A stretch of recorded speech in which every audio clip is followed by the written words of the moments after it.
Hello everyone, today I will explain a 2018 psychological thriller movie called Greta. Spoilers ahead, watch out and relax. The movie starts with a young waitress Frances McCullen going home on a subway when she finds a black handbag. The ID inside confirms it belongs to Greta Hittig. She looks around and then decides to bring the bag home. She lives with her best friend named Erica, who suggests taking the money inside the bag, but she refuses. Later they decide to watch a movie in the cinema, which makes Frances emotional as she used to go there with her mom, who had just passed away a year ago. Her relationship with her father, Chris, is not very good, as he has already moved on and buries himself in work. Following the address in the bag, Frances travels to Greta's house the next day to return the bag. Greta thanks her for returning the bag and invites Frances to have a drink inside. In the house, she hears some strange pounding noises coming from a wall behind the piano. But Greta claims that it's her neighbor reconstructing. Frances then discovers that Greta's husband, Christoph, has passed away and her daughter, Nicola, is in Paris.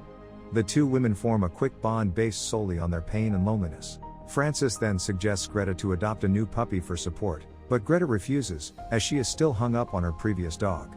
Before leaving, Frances leaves her phone number in case Greta changes her mind. It doesn't take long as Greta calls Frances to pick her up on a dog. The next morning they decide to adopt an old dog and named him Morton. From here they become closer and spend more time together. Erica asks Frances to go to a party with her, but she refuses and states that she is having dinner with Greta.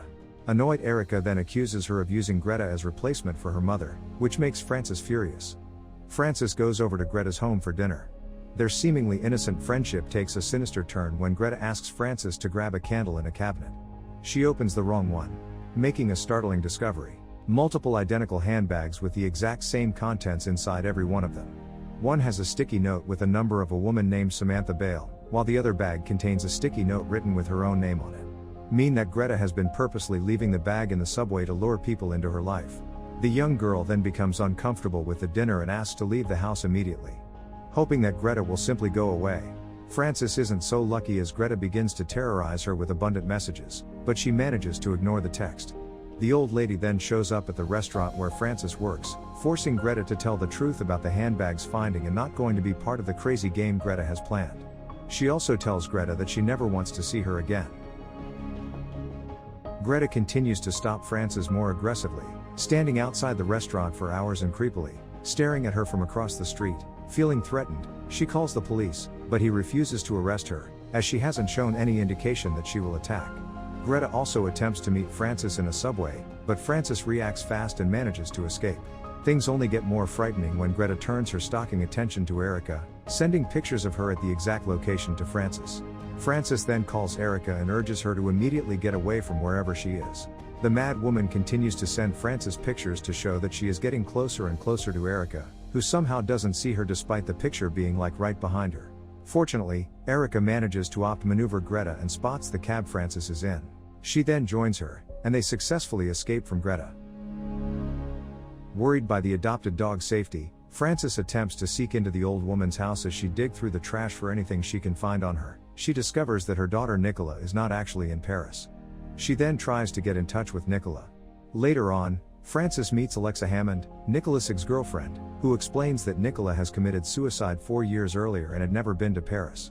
She also states that Greta is a very ill woman and reveals that the old lady is actually Hungarian. Things get worse when Greta returns to the restaurant, who made a reservation. The lady insists that she only wants to talk but later goes wild, smashing the wine glass and yelling that their meeting is destiny and her mother had to die for them to meet. The crazy woman flips over the table and starts advancing towards Frances. Greta is then restrained by staff as the police arrive and take the woman away. However, Frances discovers that Greta has been released. The next day, Erica suggests a plan allied Greta by staying with her father for a while, hoping that this would be enough for Greta to leave her alone. She then agrees with a plan and decides to meet Greta and tells her that she is going away for a while. Greta then gives her an uncomfortably long hug. Later, Frances is having a drink in her home when she starts to feel dizzy. Unfortunately, the coffee had been drugged and Greta suddenly shows up, punishing Frances for supposedly lying about going away. Greta drags the poor Frances back to her lovely gingerbread house, locking her in a toy box. Apparently the kidnapping was just a dream. Frances wakes up and finds Erica in the apartment with her. She then tells Frances to pack up because her dad is already waiting for her downstairs. She then goes to the elevator to leave, but suddenly the elevator appears to be going lower than the bottom floor and the walls start closing in. Actually meeting Erica and Chris was a dream. Frances is really locked in a toy box and she now really wakes up screaming to be let out. Greta grants her request, then grabs her phone and leaves her again, trapped in the room.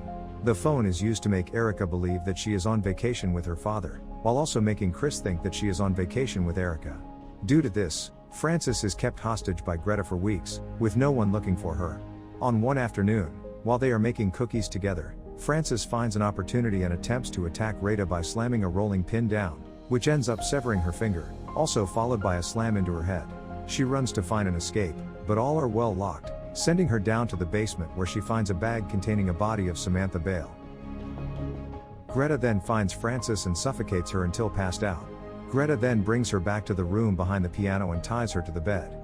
Chris goes to visit Frances in the apartment and is welcomed by Erica. At that moment they both realize that something is not right.